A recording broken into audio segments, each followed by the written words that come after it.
Assalamualaikum Huzur. Huzur, provokasi yang dilakukan oleh para penentang dalam penentangan terhadap jemaat Ahmadiyah untuk menarik perhatian masyarakat awam, para penentang jemaat menjanjikan satu kebohongan dengan mengatakan, jika kalian ikut serta dalam arak-arakan demo untuk menentang jemaat Ahmadiyah, maka di akhirat nanti Rasulullah akan senang dengan kalian.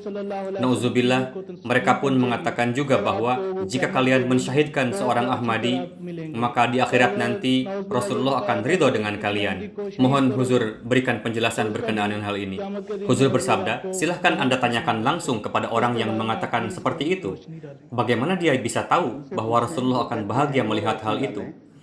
Ada satu cara untuk mengenalinya, sehingga kita bisa yakin apakah beliau akan senang atau malah sebaliknya akan marah. Cara tersebut didukung oleh Al-Quran dan dapat dicerna pula oleh akal sehat. Hadrat Rasulullah akan bahagia terhadap segala sesuatu yang sejalan dengan perintah Quran dan sunnah beliau sendiri. Beliau tidak akan bahagia dengan hal-hal yang tidak sesuai dengan kedua prinsip itu, karena keridaan beliau terletak pada keridaan Allah Ta'ala, dan kemarahan beliau terletak pada kemarahan Tuhan juga. Ini adalah sesuatu yang pasti. Untuk itu, orang yang mengatakan, jika kalian melakukan ini dan itu, nanti Rasul akan senang. Mereka wajib membuktikan apakah hal tersebut pernah dicontohkan oleh Yang Mulia Sallallahu Alaihi Wasallam ataukah tidak. Jika Anda mencintai seseorang dan Anda berusaha untuk menjadi seperti orang itu, itaat kepadanya dan melakukan hal-hal yang sejalan dengannya, tentunya orang yang Anda cintai itu akan merasa bahagia dengan sikap Anda. Tapi sebaliknya, jika Anda melakukan hal-hal yang bertentangan dengan kehendaknya, maka bagaimana mungkin orang yang Anda cintai tadi akan bahagia dengan Anda? Keputusan untuk menyelesaikan perselisihan ini adalah dengan mengujinya. Apakah dalam majelis-majelis Rasulullah pernah dilontarkan celaan, cacian yang ditujukan kepada para penentang Tuhan atau beliau sendiri? Tidak. Dalam peristiwa apapun, itu tidak pernah terjadi dalam kehidupan Rasulullah. Sekarang kita lihat apa yang dilakukan oleh para maulwi dalam menentang jemaat Ahmadiyah. Mereka selalu melontarkan tudingan kotor, mengutip potongan-potongan sabda Masih Maud alaihissalam, lalu menjelaskannya dengan keliru, kemudian memfatwakan bahwa darah orang-orang Ahmadi halal. Tolong perlihatkan satu saja contoh dari kehidupan Rasulullah, bahwa beliau pernah melakukan seperti apa yang telah dilakukan oleh para penentang jemaat di zaman ini.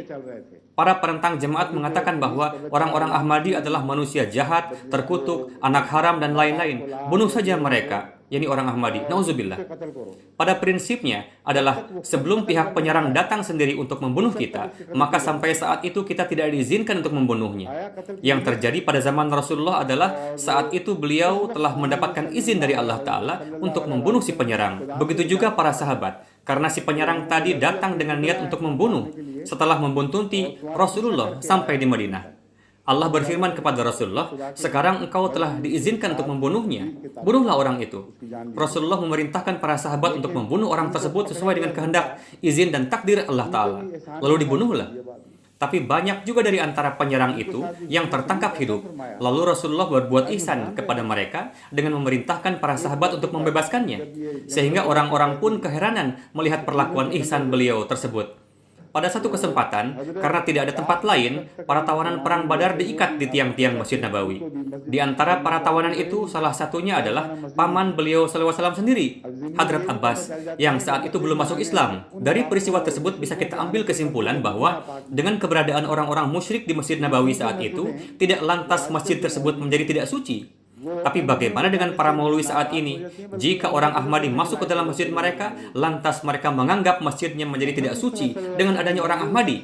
Sehingga menurut mereka, orang Ahmadi tidak layak untuk masuk ke dalam masjid mereka.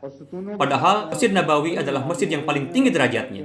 Di tiang-tiang masjid tersebut pernah diikat para tawanan perang Badar yang notabene adalah orang-orang musyrik. Meskipun demikian, tetap dilakukan salat berjamaah di dalamnya dan tidak lantas ibadah dan zikir ilahi umat Islam saat itu menjadi rusak. Tidak cukup sampai di sana, silakan perhatikan bagaimana contoh yang telah diperlihatkan oleh Rasulullah. Pada malam harinya, beliau mendengar suara rintihan yang berasal dari antara tawanan perang yang diikat itu. Ternyata itu adalah suara rintihan Hadrat Abbas yang disebabkan oleh ikatan yang terlampau kuat. Mendengar suara rintihan itu, Rasul menghampiri Hadrat Abbas dan berkata, "Abbas, saya mendengar suara rintihanmu." Sahabat bertanya, "Ya Rasulullah, beliau adalah paman Tuan. Tentunya Tuan sangat prihatin melihat kondisi ini. Izinkanlah kami untuk melonggarkan ikatannya." Rasul bersabda, "Tidak, longgarkanlah juga ikatan semua tawanan. Jika mereka merasa nyaman, maka aku pun akan tenang."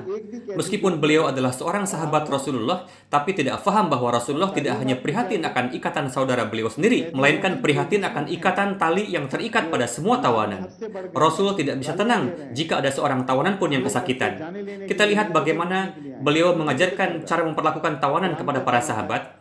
Padahal para tahanan itu adalah orang-orang musyrik yang menaruh kebencian yang sangat dalam terhadap Islam. Mereka mencaci, menyerang untuk merampas nyawa dan kehormatan umat Islam. Al-Quran berfirman, "Wa yut'imuna at-ta'ama 'ala hubbihi miskina wa yatima wa asira." Artinya, orang-orang datang kepadamu dengan membawa kebencian. Mereka datang untuk membunuhmu, tapi tarbiyat yang Rasulullah berikan kepada para sahabat sungguh luar biasa. Yakni sebagai buah dari kecintaan itu, mereka justru memberikan makan para tawanan itu dengan baik, sehingga banyak sekali di antara tawanan orang yang di kemudian hari baiat masuk Islam, dan mereka memberikan kesaksian bahwa pedang inilah yang telah mengenai kami. Yakni ketika kami menjadi tawanan, mereka, yakni umat Islam, justru membiarkan anak-anak mereka kelaparan dan memberikan kami makanan. Barang-barang yang baik diberikan kepada kami, sedangkan yang kurang baik diberikan kepada anak dan istri mereka sendiri. Inilah contoh yang telah diberikan Rasulullah. Walhasil, jika ada sesuatu yang akan membuat Rasulullah bahagia, maka perbuatan seperti inilah yang akan membuat beliau bahagia. Saya tidak mengada-ada peristiwa ini. Semua ini sudah mendapat cap pengesahan dari Al-Quran.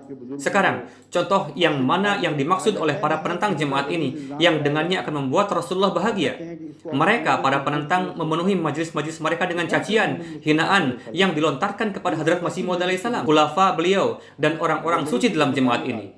Mereka dikatakan fasik dan fajir. Sungguh mengerikan. Lantas setelah melakukan perbuatan buruk itu, maka Rasulullah akan bahagia terhadapmu. Muhammad Mustafa Sallallahu Alaihi Wasallam yang mana yang mereka maksudkan? Apakah beliau pernah mengadakan majelis seperti itu? Jika memang beliau pernah melakukannya, coba perlihatkan kepada kami. Mana dasarnya?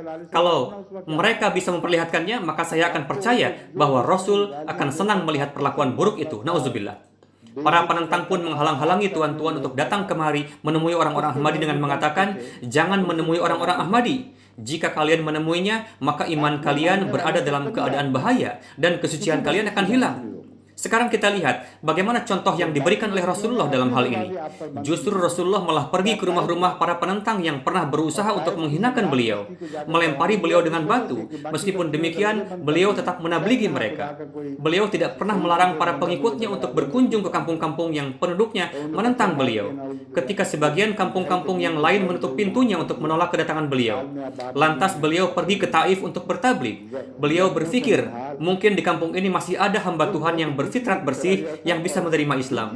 Tapi penduduk Taif justru melempari beliau dengan batu, melukai sampai mengakibatkan darah bercucuran di sekujur tubuh beliau, sehingga membuat kaki beliau terselip-selip. Beliau sendiri. Lalu setelah terhindar dari kejaran para penentang, beliau duduk di suatu tempat dan bersabda, karena sandal beliau licin oleh darah, "Ada apa dengan penduduk kampung ini?" Lalu Tuhan mengutus malaikat kepada Rasulullah. Malaikat bersabda, "Jika engkau menghendaki, aku akan tabrakan dua gunung ini sehingga mereka akan binasa dan tidak akan tersisa lagi."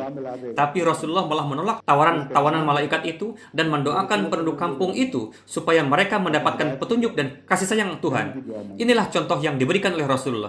Jika ada yang melakukan perbuatan demikian, maka tentu Rasulullah akan bahagia. Jika para maulwi memang bertekad untuk mengikuti sunnah Rasulullah tersebut, maka jika sekalipun orang-orang Ahmadi melempari mereka dengan batu, seharusnya mereka tetap pergi menemui orang Ahmadi dan memberikan penjelasan bahwa kalian berada dalam kekeliruan. Kemarilah, akan kutunjukkan jalan yang lurus kepada kalian.